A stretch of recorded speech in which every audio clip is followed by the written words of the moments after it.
Welcome to outside. It got warm so quickly that I haven't even taken the plastic off of the cushions yet. Couple things that I thought I should maybe tie up some loose ends. On the last video I showed a line that covered the first four strings. It was in the key of G, and it was over A minor to D7 set of changes. And it was basically that line.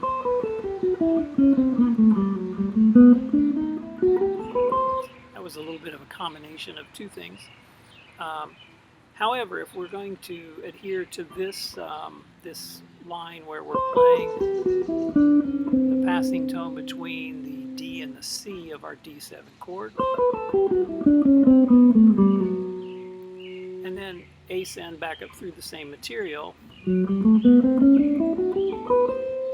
one of the things that I have overlooked for many years is the fact that you should learn to play those same lines on a different set of strings but use the same fingering. Now, we spend a lot of time as guitarists learning to play in different positions and changing the fingering up and playing the same lines with a different fingering in every position. Sometimes that complicates things more than necessary. So what I would advocate is, if you're playing this group of notes as the starting group of pitches, C, B, A, G, F sharp, E, play that same line starting here, and then switch to that fingering. So you're sort of going against the fingering you've maybe practiced. So anyway, this line,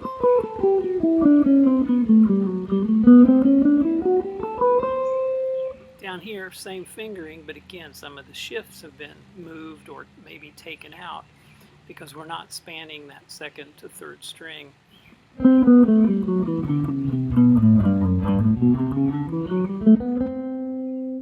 And practicing those things in on two different string sets, I think, is important, but using the same fingering. If we go on to the next position, our scale is like this. That's a G major bebop scale. If I put the dominant 7 scale over the top of this, our passing tone is between that D and C.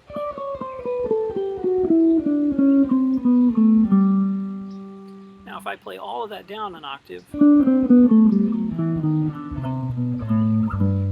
there's the major bebop scale. Now I had to move down to that G because I'm out of strings. But if I don't go that far, it's a non-issue. So maybe I can play this line.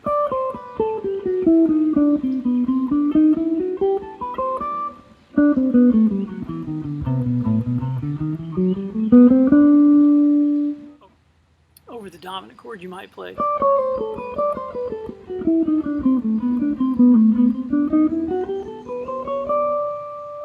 Down an octave.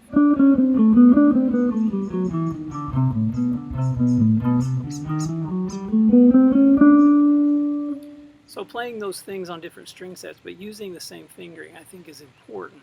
I think it simplifies things. Another thing that I do sometimes, and maybe I don't really address it in some of my videos, is I combine into one position or one line the two different half-step passing tones.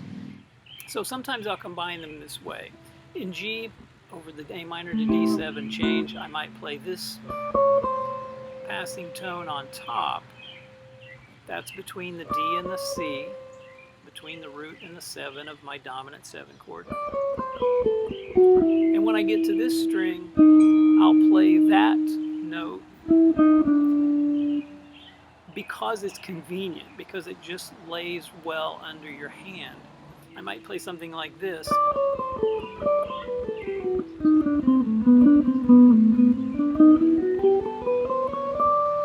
So on the way down, I played the D, C sharp to C natural passage, or D, D flat, C natural if you prefer.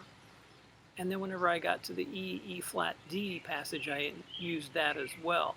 Now remember that the E flat note is being emphasized because it falls on a beat. And that de-emphasizes the D, the root of the chord, and then when you get to the C, the seventh of the chord, you're back on another beat. So that makes for an interesting line just because it has added chromaticism, or maybe the two different chromatic pitches in the same line. So that line again here, so that line again here,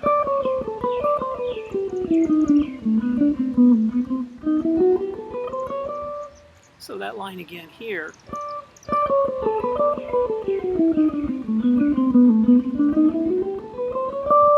down an octave would be like this.